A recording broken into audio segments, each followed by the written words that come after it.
been a long time and I miss this feeling. It feels like freedom, it feels like healing. Floating off the floor, past the ceiling. The wind in my hair, I can see the light at the end of the tunnel as I'm taking flight. Man, I'm feeling like myself again. Hey, man, I'm feeling like myself again.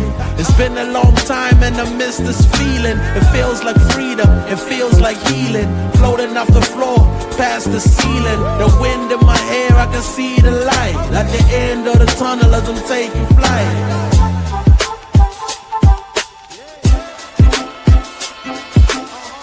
Man, I'm feeling like myself again. Hey, man, I'm feeling like myself again. Angels fascinated, reporting back to the maker. I'm emancipated, blow a kiss out the.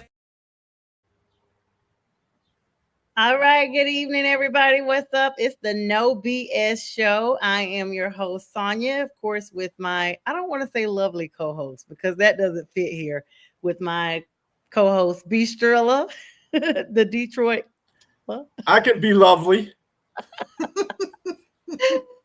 What's up, everybody? We hope everybody's doing great. Shout out to the Huddle Sports Network, National Streaming Sports, as well as Elite Sports Entertainment Network, and some new folks that's going to be coming aboard. What's up, Yenza? We see you already being the first greeter tonight. Thank you so much for joining us. Strilla, this is your night. This is the kickoff of the long-awaited NFL season, live from Canton, Ohio. It is officially Hall of Fame weekend. Yes, it is. And I mean, it's cool because the Lions are in it. I'm not looking. I'm just looking at the game as, you know, these are some backups and some rookies that are getting a start so they can get acclimated into what professional football is. And 8 o'clock, Yinzer, 8 o'clock, buddy.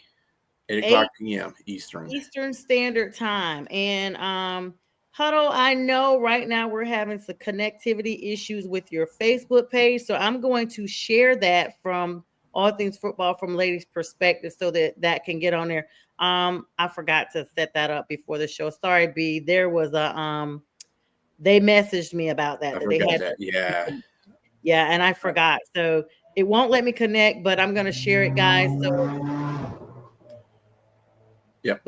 What was that? That was my noisy traffic outside my window. Oh, my goodness. Listen, I thought it was a sound effect. That's why I was like, oh, is that the breaking news sound effect? Motor City. Literally Motor City. All right, B, you got some NFL news for us as we await the start of the game here at the top of the hour. Some new Terry McLaurin. After all of this time, the Commanders may not be taking command after all. Yeah, he requested a trade from the Commanders after breakdown in contract negotiations. Robbie, here's your chance to get Terry McLaurin if you want him. But yeah, he's dissatisfied. Let me tell you, so Terry McLaurin is 30 years old. McLaurin, whatever. McLaurin is a watch. McLaurin, potato. Scary Terry. How about that? We'll just call him Scary Terry. So Scary Terry is 30 years old. He's asking for money that is Chase and Jetta money. But dude, you're 30 years old. You're on a downcline and you had some injuries in the past that kind of So you're kind of in the same boat with Hendrickson. At least Hendrickson's showing up to his – well, I mean, Scary Terry has too. But Hendrickson is, you know, they're trying to work with Hendrickson. They're not having him get paid more than TJ Watt or Garrett because he's not better than them too. Again, remember, I have said before, he's like the third guy in the most sacks in the last 5 years. So pay him that kind of a money. You just pay him like 28 to 35 million sounds like a good number for him, and give him guaranteed money 3 years. He'll be fine. But as far as Scary Terry goes, I mean, dude, you want to get traded, I'm sure somebody will get him. Somebody will trade for him. Where do you see him landing? You know what? This would be funny. and I'm not trying to get no brownie points with anybody, but he could go to Carolina. Yes, I was hoping you would say that. Listen, as soon as you told me he was available, I'm like, listen, we'll take him.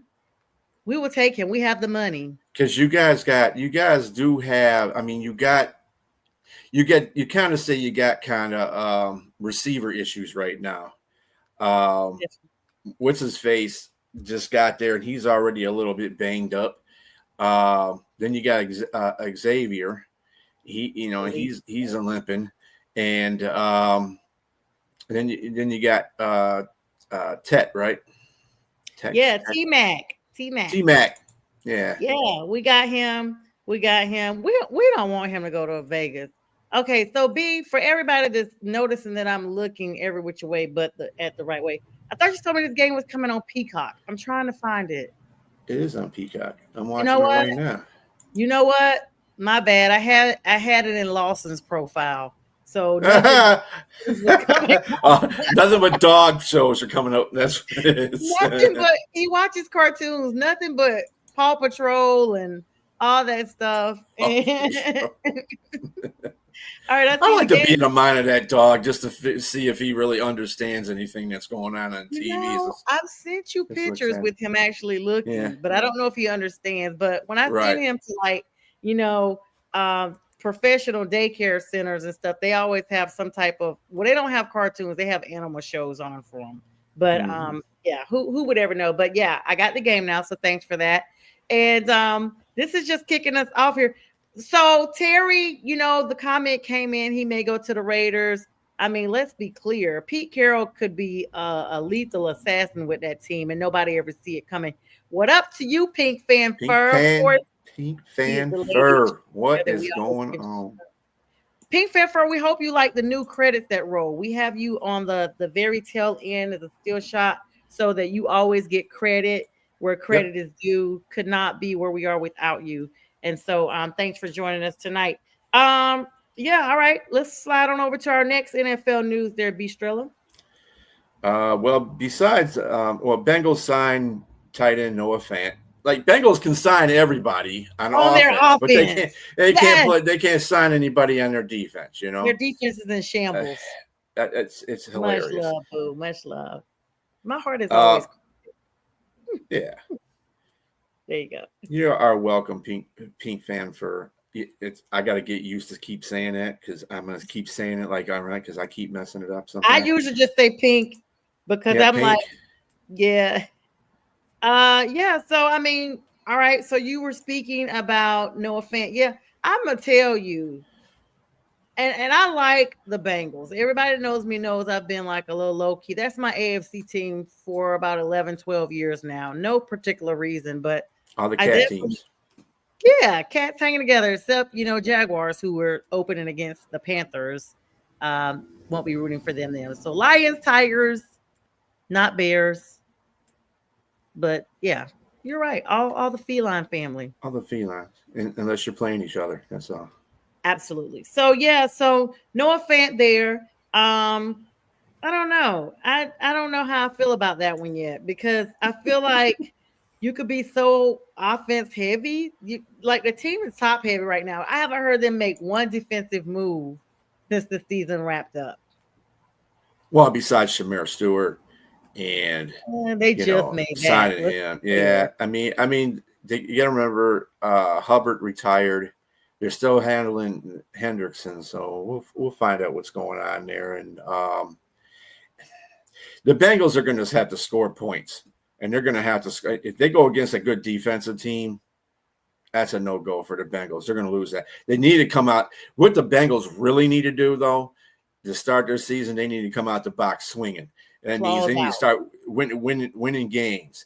They don't need to go out 0-2, 0-3, 0-4, 1-3. No, that you can't be doing that at the beginning of the season. They got to start winning games. Even the preseason? Do you think even the preseason? I don't care about the preseason.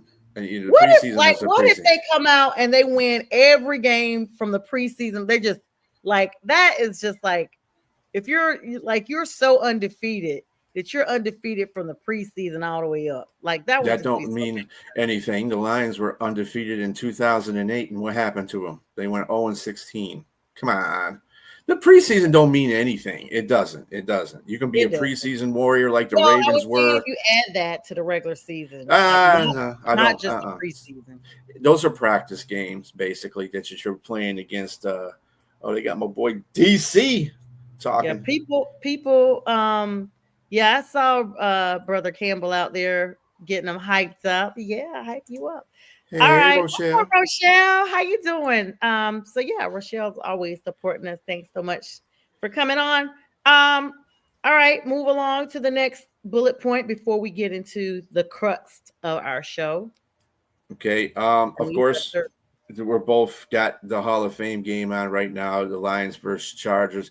This is kind of overshadowing the fact that remember the aftermath of the New York shootings, where the guy was aiming to go to the NFL headquarters, but took the wrong elevator column to get there, and still decided to shoot 4 people in the midst of besides himself.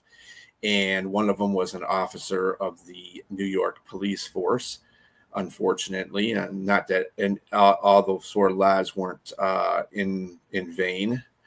All of them mattered. And it's just they had Coach the Devil Goodell on talking about, because he's still at the NFL headquarters in New York, and they went to the funeral today, because today was the day of the funeral for all 4 of those people. And so I mean, it's the guy is just nut. He was nuts in the first place. He blamed he had CTE, which you never know you have unless you're dead, and by that time you don't care. And then he wanted everybody to shoot him in the chest if he got, so they can preserve his brain, so they can see if he had CTE, and he blamed it on the NFL, even though he doesn't play in the NFL. Affiliated with them. Yeah. It's just, and it's sad. I don't understand. Oh, we got a fumble already. Well, you're not making the team anyway. So, all that hair. Yeah, that's what got in the way. Yeah, haha. Very funny, Robbie. So was that interception pick 6 by Rodgers. But anyway, it's sad because there's people out there they're just nuts. And this is not the only shooting. This is one that's sports related, because the person was aiming for the NFL headquarters. But there's been so many mass shootings and stupid stabbings and stuff in the last week and a half, 2 weeks. It's ungodly, really, because I've never seen that much violence, to a group of people in that amount of time. I don't know if it's the hot temperatures people are going through. I don't have no idea what's going on. Speaking of Jonathan, how you doing, Jonathan? Yeah, he's getting cut immediately. What's up, Jonathan? He is getting cut. Speaking of heat, that leads me to my first point. Well, I got a question here since everybody's weighing in. Hang on 1 second. So this is my thing. In Memphis, Tennessee, and even in Atlanta, it was sometime this week, 2 teenage gentlemen, 15 and 16 years old, suffered heat strokes and passed away from organ failure from that. Otherwise healthy young men. And we are looking at unprecedented heat temperatures throughout this country. Like, you guys have had them up there in Detroit. I've heard about it in Jersey. I'm here in Atlanta. It's no one can escape the heat these days. It's not just being hot in the South. So my question is this, and I would love for our audience to weigh in, B, and of course you as well. I know that everyone's always talking about creating a cotton ball mentality where sports is just not sports the way it used to be. But is this not why we have indoor facilities for some areas? I mean, I know the game of football is meant to be played outside on the regular grass, not fake turf and all that stuff.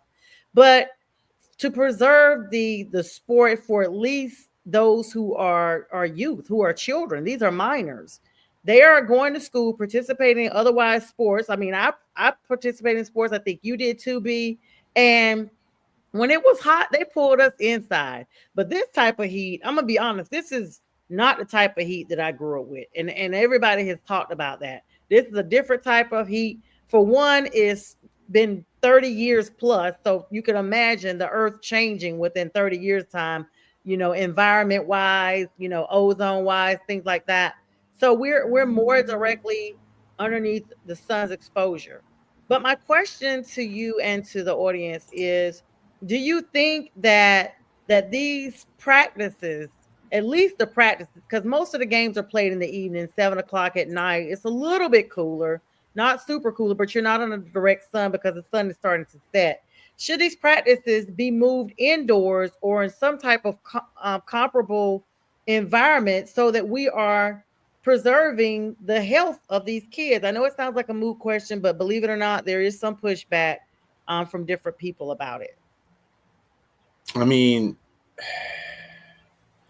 I gotta say this. It is the responsibility of the coaching staff. It is the responsibility of the players as well.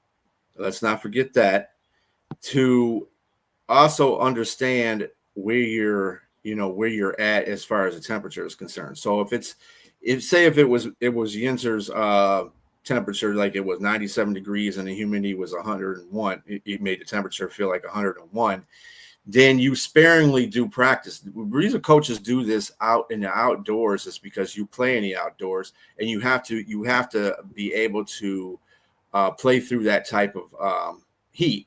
Now, I don't know what the instances were with those two teenagers. That sounds like some kind of neglect on the coaching staff, because they are teenagers, so they're still still young adults. They're not even a young adult. They're still kids.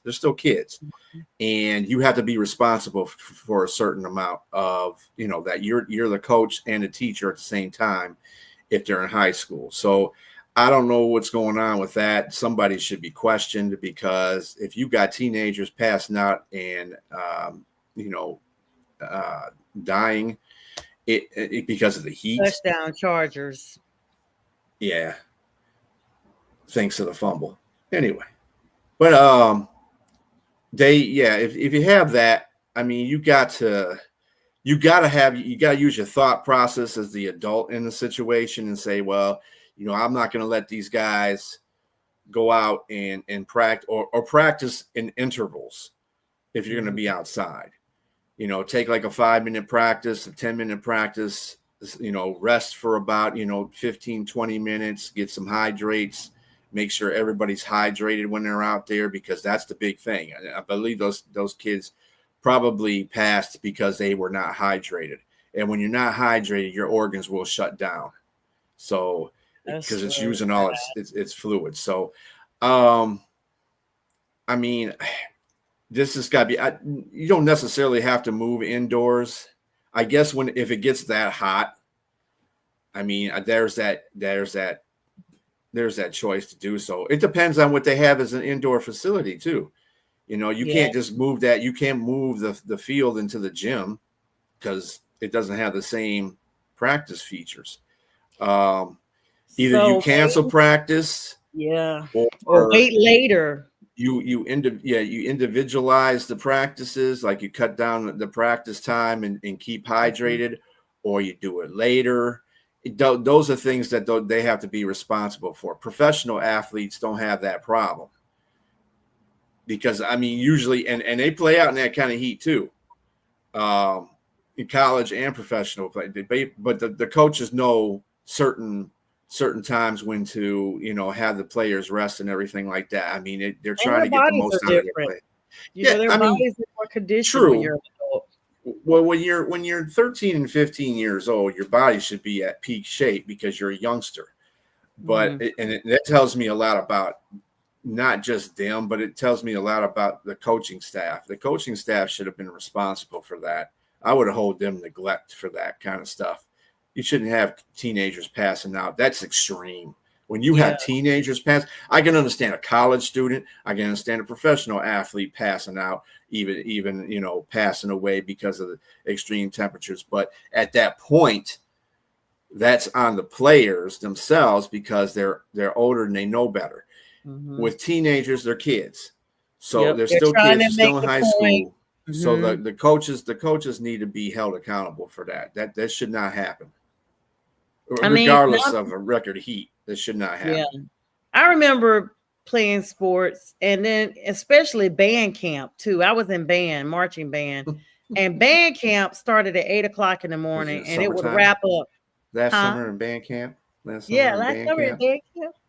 It would wrap up at 12, or we would have it like no, that was it. We didn't have it any other time. It was from 8 to 12. If it started getting hotter before that, we would literally go inside. We would only be outside maybe an hour to do the formation because marching band has routines and stuff. And we had a really big band. Like we had over 115 kids or whatever. And they would bring us. Mr. Sawyer was our band director. Shout out to you if you're watching, because sometimes he does watch. Felix Sawyer, Malachi Sharp. We had Mr. Wallace, Archie Wallace. Those were all my band directors when I was in school. But anyway, they would bring us in, we'd come in, we'd high school, right? Our notes, middle school all the way through high school. Okay. So they let you start being with the marching band in 7th grade.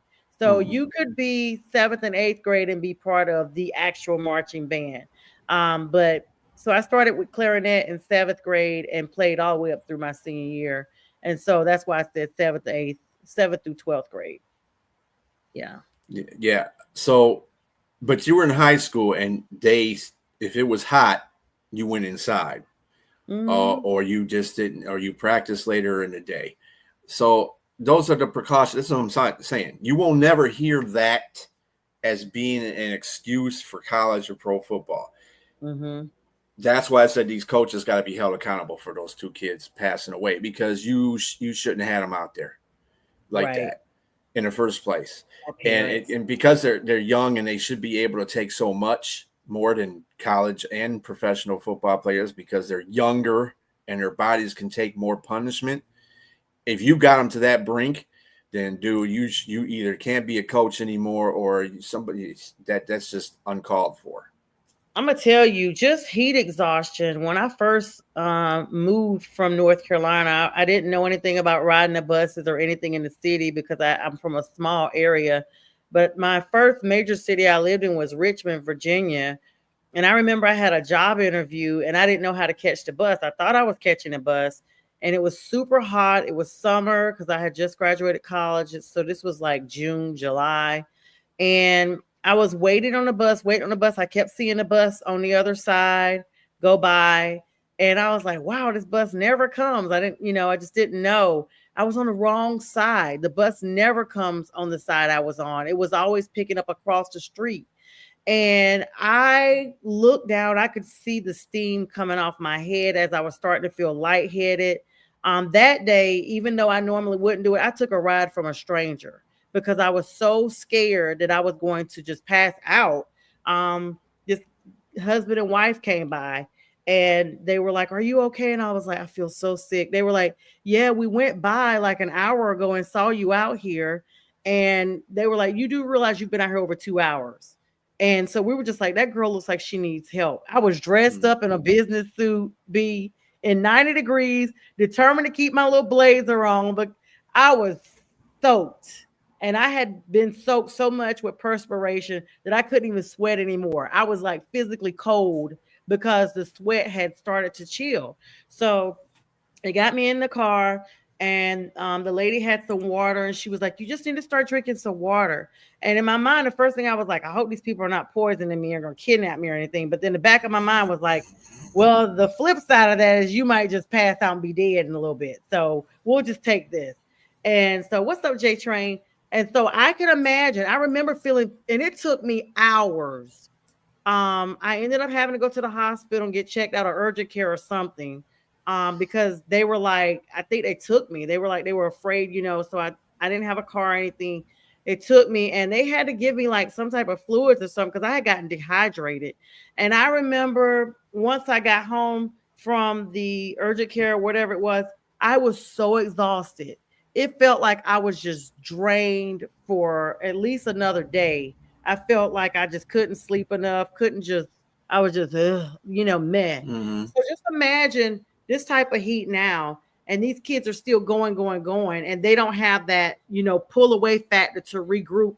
And if I had to go get nutrients, and that was when I was 20, 23, so, just a little bit older than they were. Imagine these kids out there in the heat index is 117 now.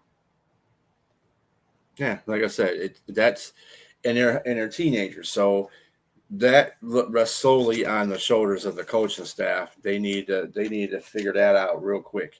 They know it's hot outside, and not estimating the fact that that could happen to the teenagers is irresponsible on their part. And like I said, if I was the parents of them kids, I would be going after the school about that, because there's no way in heck that I would have kids out there if I was a coach out there practicing. If it was like that hot out there, it's 117, 118 degrees. I'd be like, if they had to practice, it would be later on in the day, or it would be in intervals, and everybody would be fully hydrated.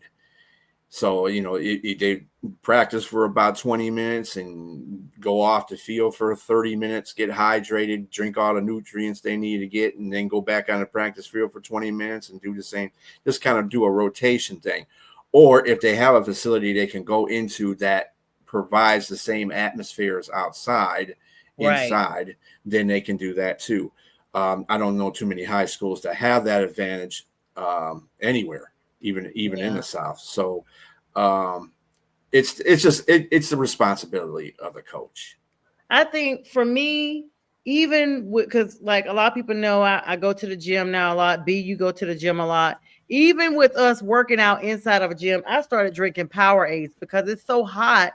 Just getting into the car, and sometimes I don't live super far from my gym. Sometimes I will walk up there, but it's been so hot now. I'm like, no, I'll drive and save that half mile walk because it's just so hot. But we're drinking Powerade and replenishing, and not even outside that much, but just because we are indoors and exerting. So it definitely needs to do that. So yeah. So all right. So I had another segment I was going to talk about, but I do want to talk about one more that's actually maybe a little bit more pressing than the other. Well, B, did you have something to say? Nope. You got it, girl. You got it. I saw your face. No. All right. So this is the thing. I'm actually tired with this conversation, to be honest. The draft is over. The initial buzz of the NFL draft and the whole Deion Sanders. First of all, hold on. Screech, pump the brakes. Deion, I am praying. I know a lot of people are praying for his full recovery. All the smack talk about why Deion was absent, what type of health issues he was facing. He had bladder cancer and had to have his whole bladder removed. This man now does not even have a bladder. That I saw one of his segments on his Instagram that the doctor said he had aggressive form of bladder cancer. They would have had to give him basically chemo for 36 months. 3 years. That's a long time. And he was like, nope, I want to be here for my kids, so just take it, because it had already gotten into the muscle. Deion walks around now with a bag, and they took part of his intestines. I heard the doctor say this, to make his bladder. And while his bladder is still trying to, this new bladder that they formed, he's going to have to wear a bag. He doesn't even have the chemical sense in his brain anymore that we do that tells us when to go to the bathroom. He will never have that again.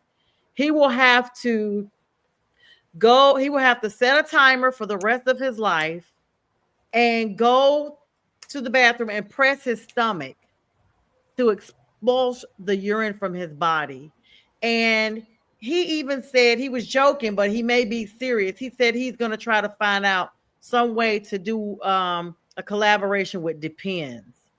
I was so heartbroken when I heard that because Dion is only 57 years old and he's already gone through issues with having lost his toe now. And now here we are talking about him literally almost leaving us. He said Randy Moss reached out to him. Of course, Randy had just gone through his own cancer battle. And I thought he was just retiring. I didn't, well, not retiring, but I knew it was something, but I thought it was related to his foot. Never in my mind did I imagine it was something so major. And he's very transparent about it. So let's talk about that for a little bit, B. What were your thoughts when you first, like, were you shocked that it was that,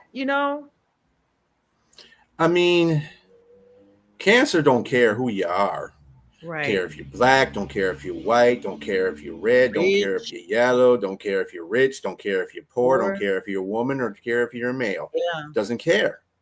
And it hits anybody. And I think Dion is I admire Dion and his transparency and his candor with it. I mean, he can make light of the fact, like he Yeah. was talking about him and his grandson going to bathrooms at the same time. So Yeah. all I gotta do, we'll both go at the same time because now I understand. So I mean, the dude is gonna still coach. He's going to coach with no toes, basically a couple of no toes and no bladder, and that right there is a testament to that guy. He's battling through it, and he's going to stand on top. He's prime time. Prime time said, "Cancer, F you." Yeah, I'm he's like, doing it won't this. be no prime time lights out for me. No, that's right. So I mean, you got to give him credit for that. That dude is standing at the top of the mountain right now. So I mean, yes, he's going to have to deal with some stuff at his age, 57. Still But so at the same young. time, I mean, you deal with it and you move on. And probably by the time he's 60, 62, it'll be something that's just like breathing for him. Yeah.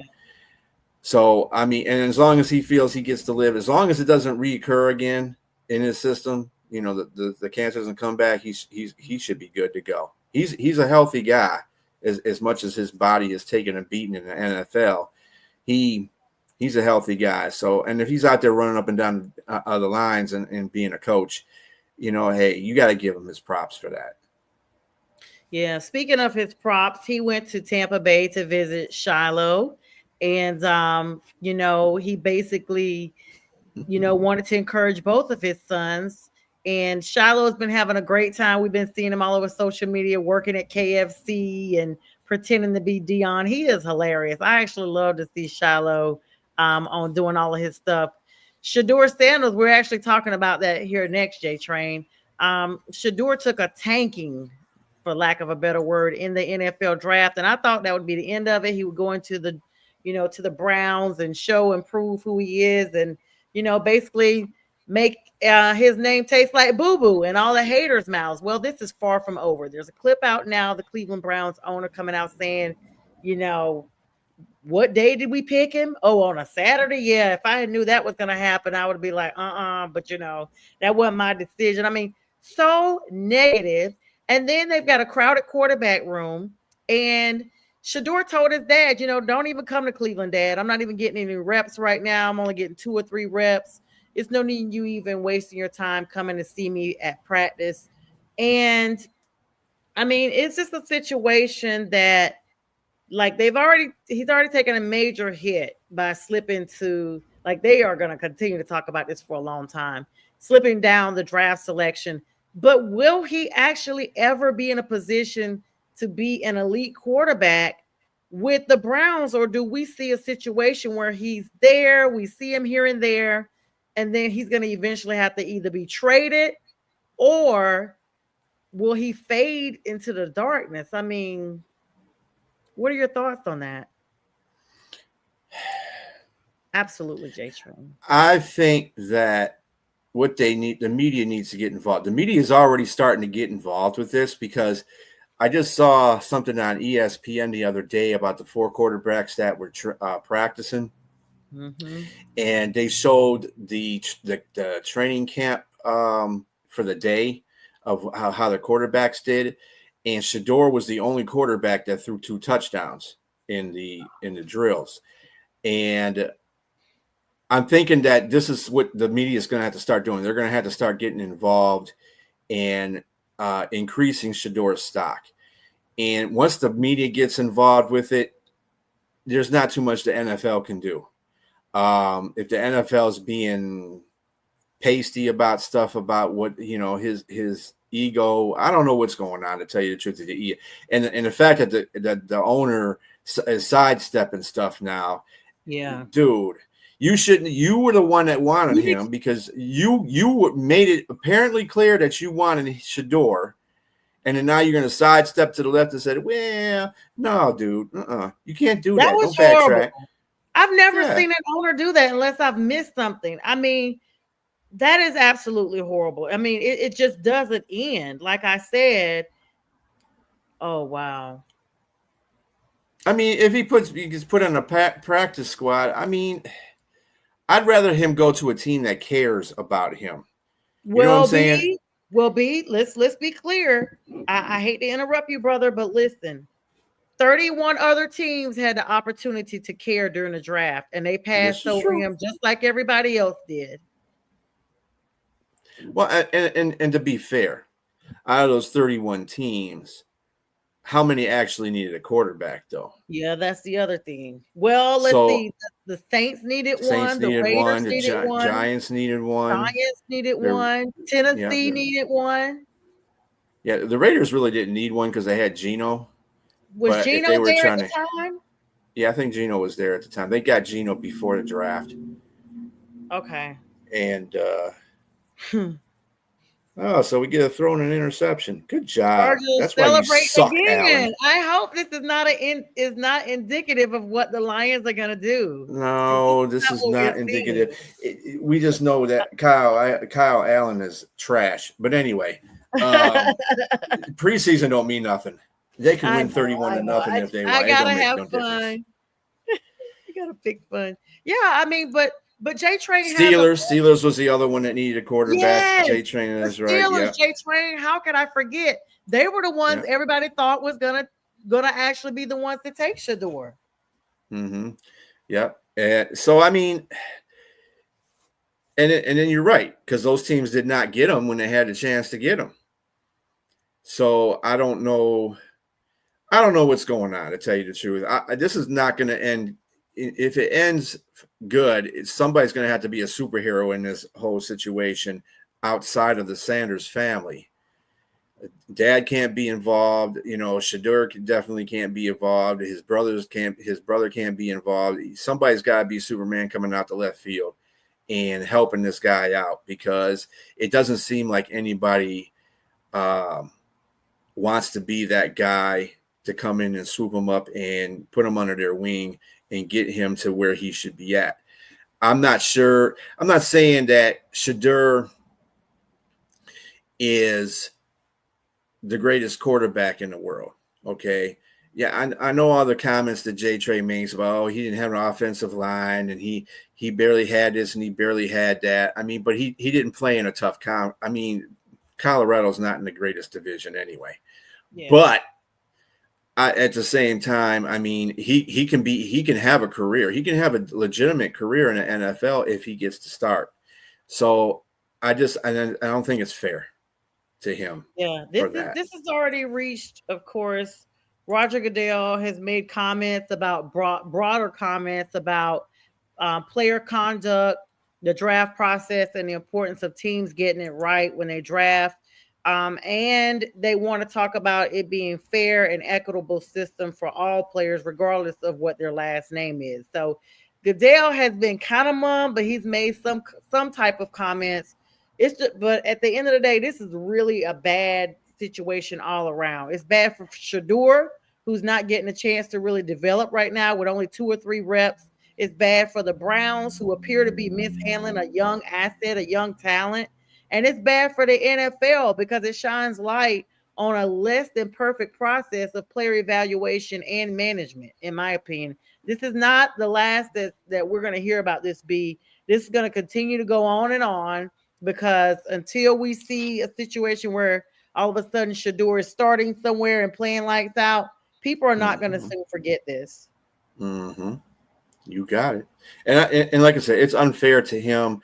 I mean, are they that? I don't know if they're afraid that he will succeed.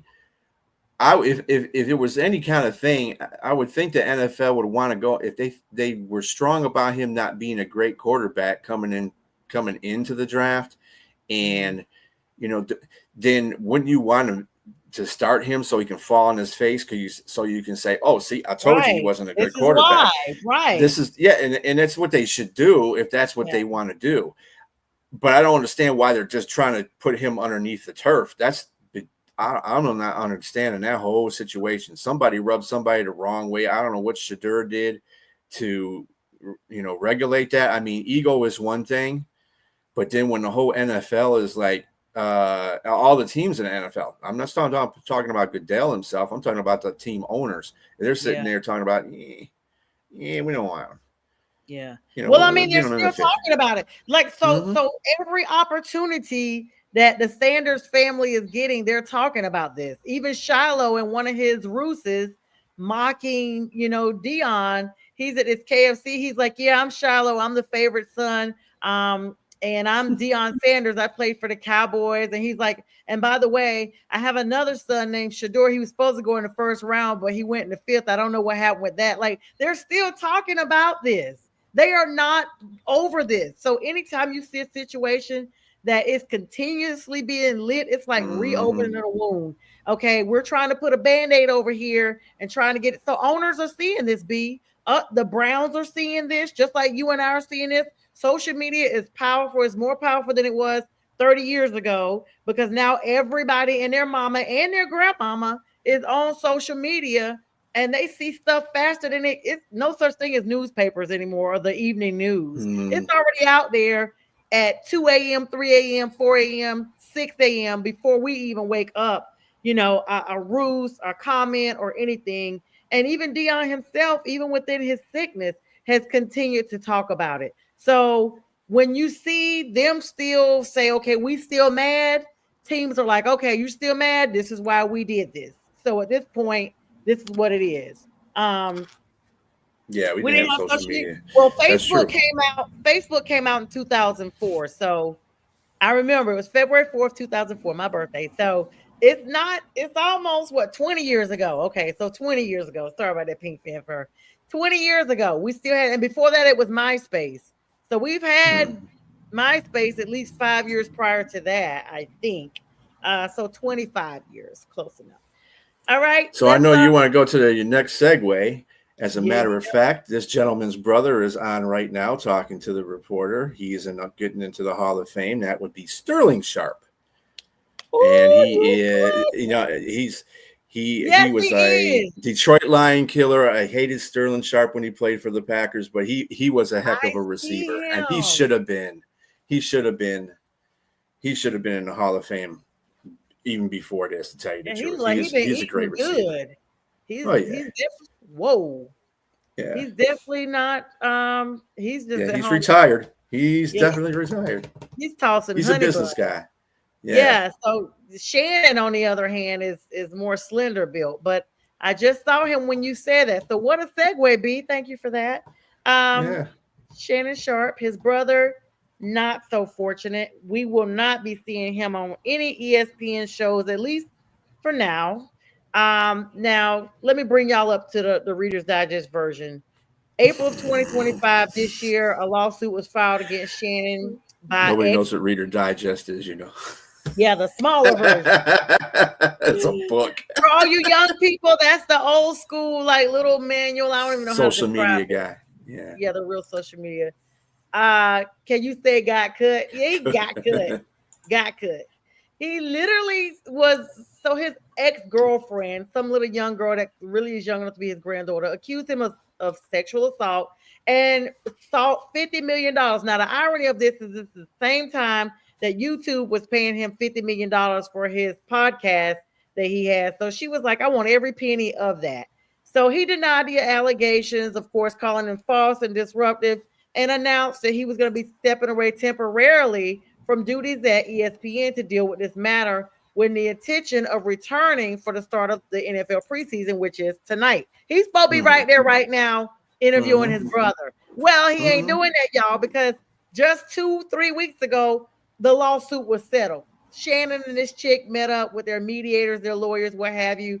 And they're like, you know what? We're just going to quietly, confidentially make this thing go away. Shannon's like, I'm going to give you 49 million. I won't give you 50, but I'll give you 49 to make this thing go away. Now, I don't know. I don't know the amount, y'all. I'm just saying. It was less than 50. Anytime people settle, it's less than the amount.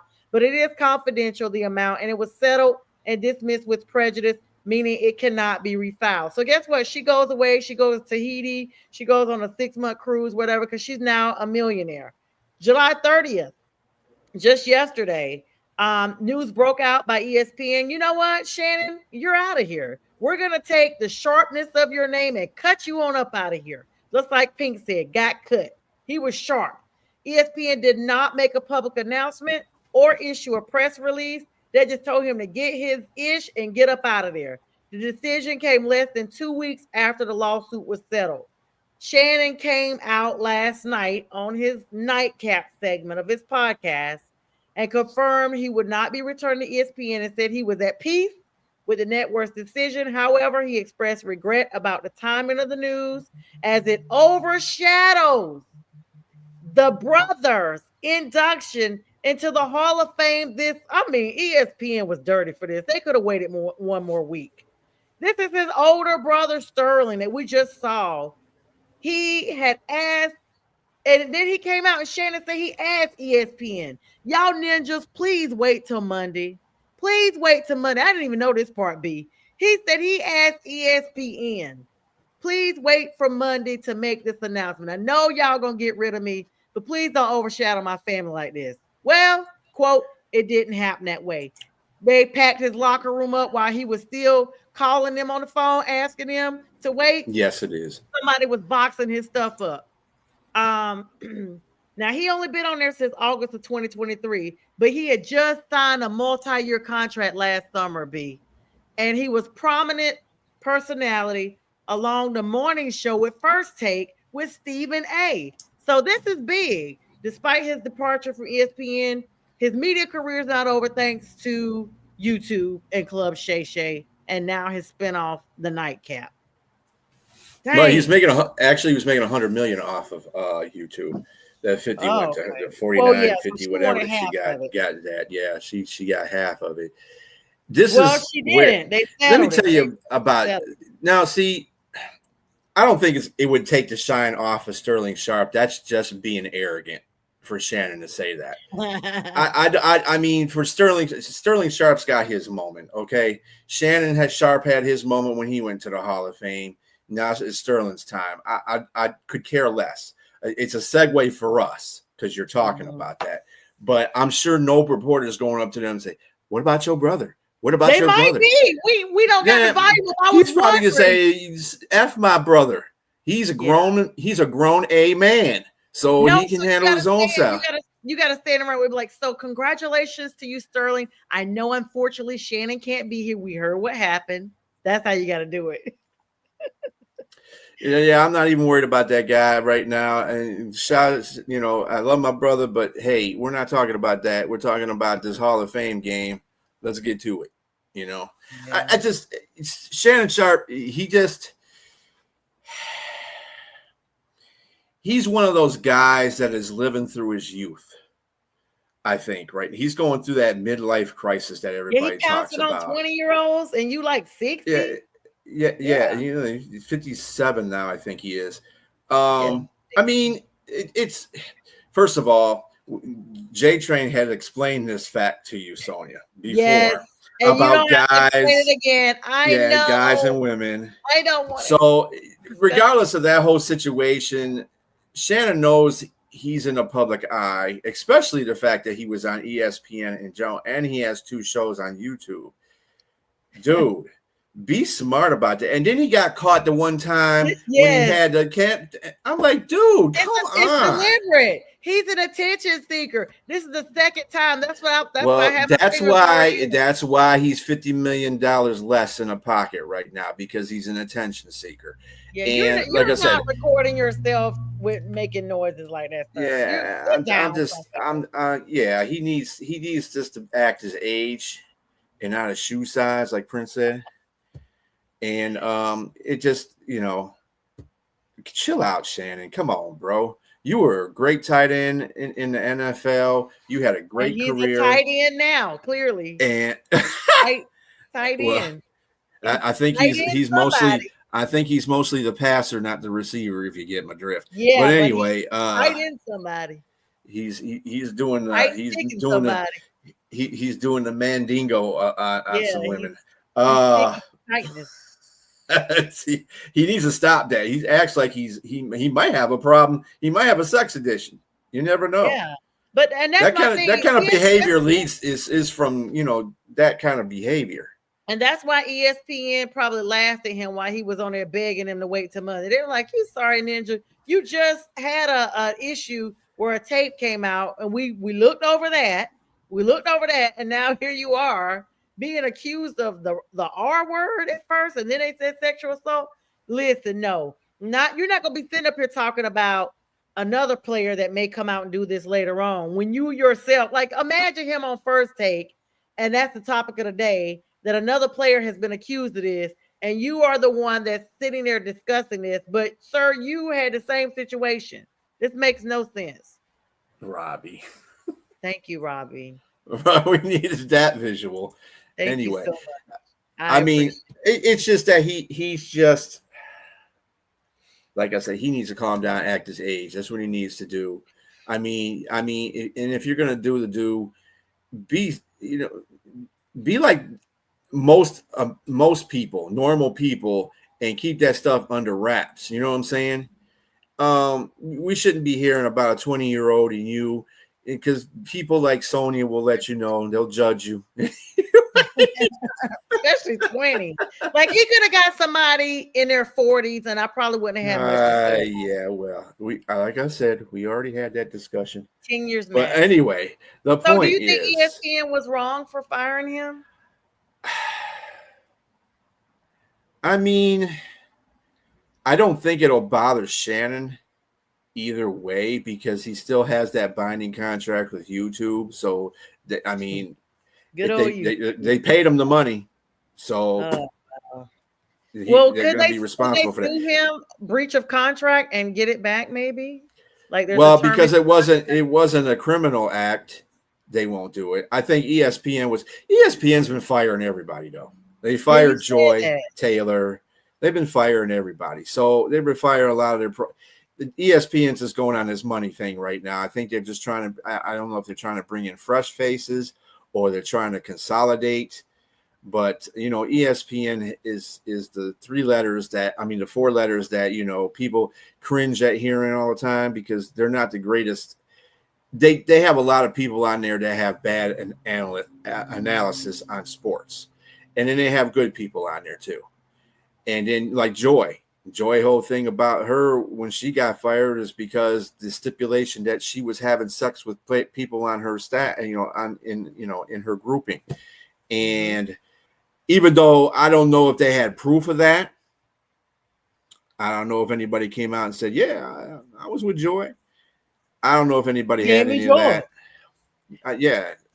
So it works on both ends. They're not taking that. It's a Disney, and it's owned by Disney. Just remember that. And see, J Train, right? It's owned by Disney. So we're not going to have any of that sexual fraternization going on. Well, you know what? Disney, this day and age, I mean, Disney is the same company that pulled out of Atlanta because Atlanta was going to do transgender bathrooms or same-sex bathrooms, and they pulled out of a lot of their field. It was a big mess. But listen, you know me, B, while I ask questions, I also research questions. And actually, YouTube does have a small window to cancel this contract, because YouTube have general policy, what's called creator responsibility. And some of their policies for their larger contracts include taking action to protect their community. You know, they're always talking about copyright infringement, and like we see this when we air our stuff, B. And they're talking about the creators on and off platform behavior if it could harm their users, community, employees, or ecosystem of YouTube. This could include a channel losing its ability to serve ads, earn revenue, or even be removed from the YouTube partner program because this lawsuit was settled. Please take that comment down. I was waiting for you to I say saw it something. and I immediately was just waiting for it to disappear. J Train, we will see you tomorrow night, brother, and we'll talk about almond joy. Sometimes you feel like that was great, But J Train. this I this thought is a Robbie would have major, posted that. But go absolutely. ahead. This is a major scandal, basically, and anything that's a major scandal will affect the creator content on YouTube's platform, and it could cause damaging reputation. And if they feel like it's a significant, like, yeah, he's getting viewers, but it don't have anything to do with that. If they feel like his reputation overall takes a significant enough blow, it could be grounds enough for them to start losing some of their advertisers, and thus they'll remove him from the platform. Well, they ain't gonna do it. They're gonna keep him on there because it's Shannon Sharp. I mean, unless it was a criminal case and he got convicted for it, then that was the only way that they're gonna lose. He's gonna lose that. YouTube is loose about a lot of stuff. They might have it in a contract and may say stuff like that, but I'm gonna tell you, there's a lot of YouTubers out there. They In do way fact, worse. Yeah. that do way worse. In fact, one Yeah. of the YouTubers was one of the ones that went out in locally here. She was doing a YouTube thing, and she shot her manager at a McDonald's. I think it was McDonald's manager because the manager told her that she had to leave because she was making YouTube videos. Oh wow. At McDonald's. So she came back and she offed her. And Oh. yeah, and that's what I'm saying. Yeah. No, she did not. She left behind kids and everything. That's sad. That's really sad. We've seen crazy stuff done on YouTube. We've seen people scale buildings just for clicks and likes and end up dying live on their YouTube. Nope. And no, yeah, so you could go back and go to the page and look at the comment after we wrap up. We're speaking of, we only got about 2 minutes, B. I'll let you do the closing remarks here. You could talk about this game that there is a ninja whooping going on, or you could talk about anything else as we get ready to wrap up our segment here. Just have the same energy when Carolina goes through the same thing, okay, in a preseason game. I'm just saying. But we're not. It's preseason. Nobody cares about that. I'm wrapping us because we are the champs. We are the champions. I'm just champions saying. of what? Of everybody. You'll see. Oh, okay. We running the whole NFC. Okay. Yeah, B. Anyway. Always a good show here. Everybody that came on, commented. Lots of great topics. Yes, ninja whooping, J Train, ninja whooping. But I know this is not what the Lions look like. They're just resting all their key players. This is Kyle Allen is trash anyway. I don't even know why we even got him as a backup. Oh wow. All right, B, any closing remarks? Got about a minute left here. There was some good MLB trades, by the way. Okay. You know, look out for those to be making some changes to these teams. Seattle was one that made really significant changes to their lineup. So the Mariners, Bo, go Mariners, man. Go Mariners. Go Mariners. Yeah. And the Tigers made little changes to their pitching staff, not big ones. They got one of your guys from Atlanta. Yeah, I know. Montero. I don't watch. Yeah, they can have him, but I am so tired of Atlanta getting rid of that. Just, I can't. Yeah, they will. They'll be. That's right. We will, Rochelle. Thank you. But other than that, I mean, you know, this football is here officially now. I know it's just preseason games, but watch your teams. Don't care about the winning and losing, folks, because that'll come during the regular season.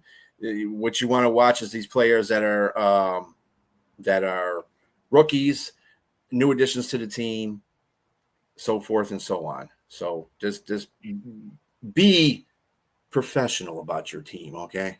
Yeah. And be honest about it. If they're gonna be winners like my Panthers, just claim it. And with that, we bid you guys a good night. We'll see you tomorrow night with Friday with the fellas. Peace. Angels fascinated, reporting back to the maker. I'm emancipated, blow a kiss out the neighbor. Saying bye to Felicia, saying hi to Miss Parker. I was in the darkness, didn't stop me shining though. I was at the bottom, but it didn't stop me climbing though. Talents, we ain't hiding those. Cookout, I'm providing flows. Homie, you invited, getting reunited. With the real you no longer gotta hide it. They love to see us fighting, love it when we are divided. Yo, we about to make it mad. Food on the table, big stacks in the bag. Drink in my hand, watch me do